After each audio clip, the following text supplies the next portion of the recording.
नमस्कार, शुभ संध्याकाळ. कसे आहात? बरे आहात ना? आणि बरंच असलं पाहिजे. मी पण बरी आहे. आणि हा व्हिडिओ आहे भाच्याच्या लग्नाचा. सोलापूरला जे लग्न झालेलं आहे त्यांचं. ह्या अगोदर मी दाखवलेच आहे व्हिडिओमध्ये त्यांचा साखरपुडा आणि हळदीचा कार्यक्रम. त्यानंतर झाले जेवण सुरू. इथं पहा जेवण होत आहे. कारण अक्षता पडायला थोडा वेळ असल्यामुळे अगोदर सगळ्यांना जेवण करायला सांगितले आणि छानपैकी मस्त बसून असं जेवण सगळ्यांना वाढलं गेलं. खूप छान स्वादिष्ट व्यंजन होते जेवायला. आता याच्यानंतर हवन वगैरे सुरू होऊन अक्षता पडणार आहेत. मॅरेज कसं म्हणजे वन डे मॅरेजमध्ये साखरपुडा पण, हळदी पण आणि लग्न कार्य पण एकाच दिवशी सगळं होणार होतं. आणि एक एक कार्यक्रम करायला थोडा वेळ लागणारच, म्हणून जेवणाचं अगोदर उरकलं गेलं आहे. पहा इथं सर्व व्यवस्थित सगळे छान पोट भरून आपलं बसून बोलणं करणं, सगळ्यांना भेटणं करणं करून जेवण चालू आहे. आता चला आपण इथं जाऊत फंक्शन हॉलमध्ये. खूप छान प्रकारे हवन चालू झालेलं आहे. पहा तुम्ही पण. यज्ञाला सर्वजण बसलेले आहेत.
अशा प्रकारे हवन चालू आहे. सर्व पाहुणे मंडळी इकडचे तिकडचे सगळे आलेले आहेत आणि खूप छान प्रकारे इथं हवन होत आहे आणि वैदिक पद्धतीनं हा विवाह होत आहे. आता लवकर लवकर लग्नाची विधी पण संपवली जाईल, कारण वेळ झालेला आहे. लवकरच आता लग्नाची विधी होत आहे. चाललेला आहे आणि सगळे पाहुणे आलेले आहेत. खूप छान प्रकारे सगळं काही व्यवस्थित लग्न पार पडत आहे. पहा किती छान. हॉल पण खूप मस्त आहे. सगळं काही व्यवस्थित सगळ्यांचं जेवण झालेलं आहे. चला मग इकडं आता आपण पाहू लग्नाची तयारी काय काय चालू आहे. इथं चाललेला आहे मांग भरायचा कार्यक्रम, शेंदूर भरायचा कार्यक्रम आणि सप्तपदी वगैरे सगळं व्यवस्थित लग्नाची विधी इथं पार पडत चाललेली आहे. वैदिक पद्धतीनं जे विवाह केलं जातो ना, त्यामध्ये खूप काही विधी असतात, पण जेवढ्या आपल्याला आवश्यक असतात त्या विधी संपन्न केल्या जातात, पूर्ण केल्या जातात. तर सगळ्या विधी चांगल्या प्रकारे इथं केल्या जात आहेत. आता अक्षताची वेळ झालेली आहे.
अशा प्रकारे विवाह सोहळा छानपैकी संपन्न झाला.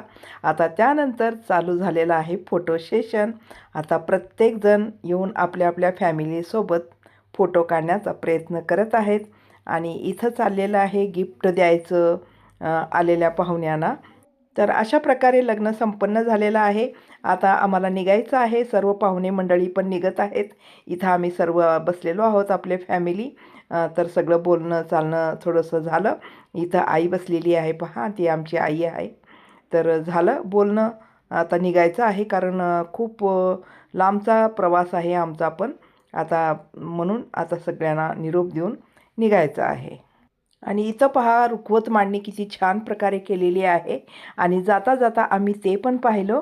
खूप छान प्रकारे इथं रुखवताचं सामान सजवलं गेलेलं आहे. तर चला मग आजच्या व्हिडिओला मी इथंच संपवते. भेटू आपण आणखीन एका व्हिडिओमध्ये. तर तोपर्यंत धन्यवाद.